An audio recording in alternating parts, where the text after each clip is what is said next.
हरियाणा ओडिशा में अलग अलग रेट है। हमें भी मुआवजा प्रति एकड़ 50 लाख और 1 एकड़ मुआवजा मिले।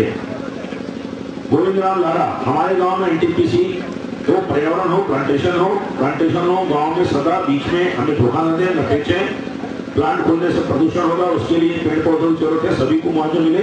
इसका जमीन नहीं है उसको भी मिले। रमेश अग्रवाल, जनचेतना रायगढ़, जमीन का मुद्दा बार बार आ रहा है। आजादी के पहले अंग्रेजों ने किसानों की जमीन हड़पने की नीति बनाई थी, उसी में आज हम बंधे हैं।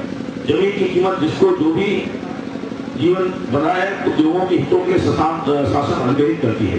किसानों के अपनी जमीन का मूल्य खुद तय करने के शासन मध्यस्थता मत निभाए।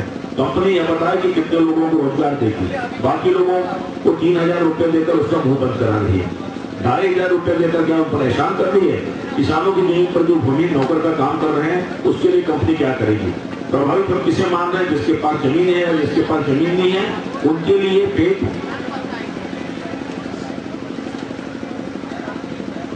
पालन के लिए क्या व्यवस्था की गई है। वे अपराध का रास्ता अपनाएंगे, पूरे देश की बात है। केंद्रीय वन मंत्रालय द्वारा जो पर्यावरण स्वीकृति की समय सीमा निर्धारित होती है वो 5 साल के लिए वैध होती है। काम नहीं करने पर निरस्त हो जाती है। नई परियोजना के लिए आवेदन पहुंच आता है तब केंद्रीय वन मंत्रालय द्वारा टीओआर जारी किया जाता है। अभी तक टीओआर की समय सीमा निर्धारित नहीं की गई है। कई लोगों ने टीओआर बेचने का धंधा बना लिया है। 22 मार्च 2010 का सर्कुलर है जिसमें कहा गया है कि टीओआर की वैधता 3 साल हो। ऐसे प्रस्ताव को लेकर ईएमपी बनाई जाएगी, उसमें डाटा भी 3 साल से पुराने स्वीकार नहीं होंगे। इन्होंने डाटा स्टडी की है। नवंबर 2006 से दिसंबर 2007 तक की डाटा पेश की गई जो 4 साल पुरानी है। महानदी खेलों का क्या हर्ष है, डाटा पुराना है, लोक सुनवाई नहीं होनी चाहिए। ऐसी आईए पर क्या कमेंट की जाएगी, यह जो पुरानी है। अगस्त 2007 में टीओआर ग्रांट हुआ था, उसके हिसाब से यह इनवैलिड हो चुका है। पर्यावरण समाधान रिपोर्ट मंत्रालय द्वारा जो टीओआर में स्ट्रिक्टली कंप्लायंस होना चाहिए वो नहीं हुआ है। किसी प्लांट की स्थिति जानने के लिए कहाँ स्थित है, अंदर में भू उपयोग किया जा रहा है, अंदर की ग्राउंड वाटर स्थिति जानने के निर्देश दिए हैं। ऐसी स्थिति की जानकारी दी नहीं है कि प्लांट कहाँ लग रहा है, जिसमें हम समझ पाए यदि मैट पर रखें उस पर एक बिंदु बनता है, बाउंड्री नहीं बनती। लैंड यूज कम करने के लिए अप्रोच बनाई गई है, ब्रेकअप चाहिए गई है। प्रथम चरण में 2375 एकड़ जमीन की आवश्यकता होगी। इसके अलावा 525 एकड़ इस साइड के लिए फेज 2 में जमीन की आवश्यकता होगी। इस साइड स्टेज की जरूरत है, प्रथम स्टेज में प्रस्ताव है, यह समझ के बाहर है। सेंट्रल इलेक्ट्रिसिटी अथॉरिटी समय सीमा निर्धारित करती है, इनके जमीन के लिए प्लांट लगाना है जिसमें सब कुछ शामिल है। इसके आधार पर 1600 मेगावाट के लिए 1232 एकड़ जमीन की आवश्यकता है। जमीन के उपयोग कम से कम करने के लिए क्या जाता है, प्लांट का लेआउट देने के लिए टीओआर में कहा गया है। ईआईए रिपोर्ट में सीधी पर्यावरण से मिली, उसमें लेआउट नहीं है। प्लांट का लेआउट नहीं मालूम है। कोयला एक अप्रोच है, उसकी कैलोरी वैल्यू 4200 किलो बताया गया है। अच्छे किस्म के कोयले में हिट मिलती है। 1300 से 1982 तक कैपेसिटी है। यह 3600 है जबकि 4200 बता रहे हैं। कोयले के परिवहन के समय बता रहे हैं कि रेलवे लाइन चलाएंगे, कहाँ चलाएंगे, रेलवे के जंगल नदियाँ कहाँ से आएंगे, कौन प्रभावित होगा, इसका उल्लेख किया ही में नहीं है। रेन वाटर हार्वेस्टिंग के लिए क्या प्लानिंग है, कंसल्टेंट नहीं है। आगे पर्यावरण ध्यान दे, सिर्फ कल्पना है। केलो नदी की पानी बहुत बढ़िया है, पीने के लायक है, क्या खराबी है, जबकि प्रशासन जानता है कि केलो का पानी कितना खराब है या पीने के लायक है। मैं अनुरोध करता हूँ कि एनटीपीसी के अधिकारी भी उस पानी को पिए और बताएं कि प्रदूषित है कि नहीं है। सामाजिक और आर्थिक क्षेत्र में सीएसआर के तहत क्या किया जाएगा, 4 साल से प्लान नहीं बना है। इन्हें प्लांट के लिए पानी महानदी में लोकेट कर दिया गया है, वहाँ बराज बनाकर पानी दिया जाएगा। ऑलरेडी 23 पावर प्लांट रायगढ़ में जिसमें कुछ चालू है, निर्माणाधीन है, जल्दी प्रोडक्शन चालू हो जाएगा।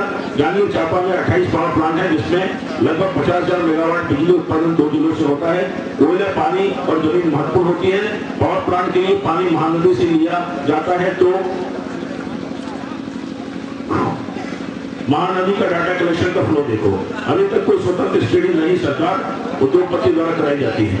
इतने व्यापक स्तर पर जमीन के मामले में ईआईए स्टडी शामिल नहीं कर रहे, दुर्भाग्य की बात है।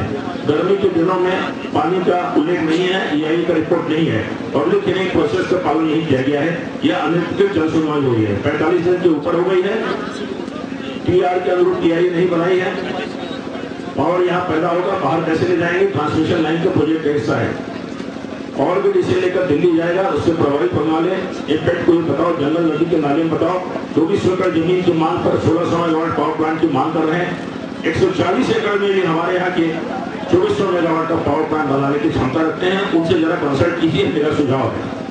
ईएसपी ये एमिशन है, उसकी लिमिट है। EIA रिपोर्ट में सुधार नहीं किया गया है, 100 से 50 से ज्यादा नहीं है, केवल 4/4 का है। अंडरग्राउंड पता है कहाँ का स्टेशन है तो कार्रवाई क्यों नहीं करते। पर्सन जड़ सेना जो सुधरा मुआवजे की दर समान रूप से दिया गया है, 10 लाख से 25 लाख।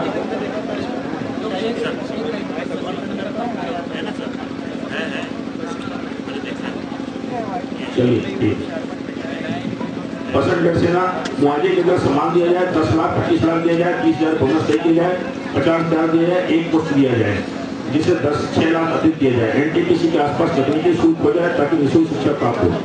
झाड़ की दर अभी नहीं दी गई है, तय किया जाए। ट्यूबवेल घरेलू उपयोग को निःशुल्क दिया जाए। पटवारी है टाल देते हैं, तहसीलदार का मामला टाल देते हैं। दिलीप पांडे पुछो विकास के लिए प्रदूषण, विकास चाहते हैं तो प्रदूषण होगा ही। सामाजिक आर्थिक वैचारिक प्रदूषणों का जिन गाँव में लगने वाली जमीन के बारे में कहा जाता है, मैं सहमत हूँ। हमारा प्रयास है कि अधिक से अधिक लाभ होना चाहिए। 9 गाँव में प्रभावित लोगों को 5 किलोमीटर की परिधि के आधार में सोचना चाहिए।